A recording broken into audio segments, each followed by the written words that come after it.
ప్రేమ అనేటువంటి మాట, దాన్ని వర్ణించటం, దాన్ని ఎక్స్ప్లెయిన్ చేయడం ఎవ్వరి వల్ల కావట్లేదు. అనేక మంది కవీశ్వరులు ప్రేమ గురించి నిర్వచనాలు ఇద్దాం అనుకుంటున్నారు, కానీ ఫెయిల్ అవుతూనే ఉన్నారు. ప్రయత్నాలు చేస్తున్నారు, కానీ ప్రేమను సరిగ్గా అభివర్ణించలేకపోతున్నారు.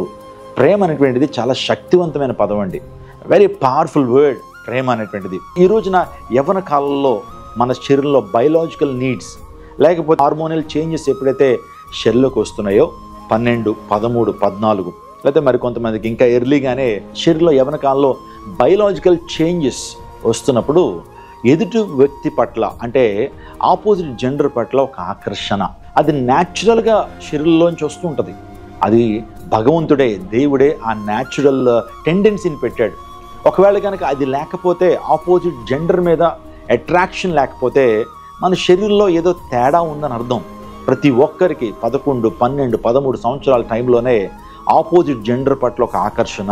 అది ఎందుకు దేవుడు పెట్టాడు, ఆ ఉద్దేశాన్ని ఎందుకు పెట్టాడంటే సంతానోత్పత్తి జరగడం కొరకు.